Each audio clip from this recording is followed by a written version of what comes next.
একজন মানুষ যাকে এমন এক অপরাধের জন্য দোষী করা হয় যা সে করেনি, আর এই বিশ্বাসঘাতকতার পিছনে রয়েছে তার সব থেকে কাছের মানুষটি।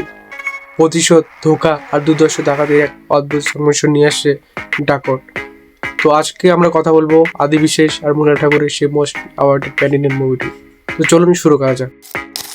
সিনেমা গল্পের মূল ভিত্তি হলো একটি থ্রিলার ড্রামা, যেখানে আমরা দেখবো দুজন প্রাক্তন প্রেমিকার গল্প যারা এখন একে অপরের শত্রু।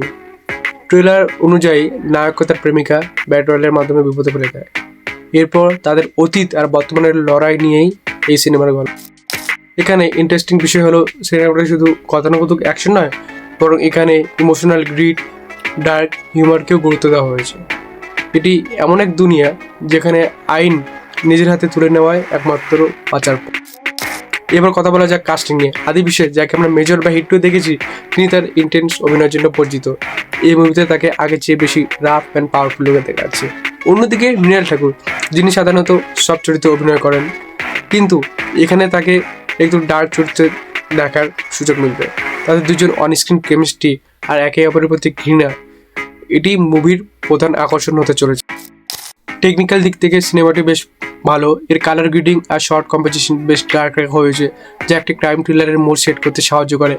অ্যাকশন কোরিওগ্রাফি হবে একদম রিয়েলিস্টিক এবং গ্রাউন্ড সেট। যারা একটু স্টাইলিশ মেকিং পছন্দ করেন তাদের জন্য এই মুভিটি একটা ট্রিট হতে যাচ্ছে। সবশেষে বলবো, দক্ষিণ ভারতীয় সিনেমা এখন যেভাবে বিশ্বজুড়ে রাজত্ব করছে, ডাকাত সেই সাফল্যের পালকে আরেকটু নতুন মুকুট দিতে পারে। আপনারা যারা থ্রিলার জনরা পছন্দ করেন তাদের জন্য এটি মাস্ট ওয়াচ। ভিডিওটা ভালো লাগলে অবশ্যই লাইক এবং চ্যানেল নতুন হলে চ্যানেলটিকে সাবস্ক্রাইব করে আমাদের পাশে থাকবেন।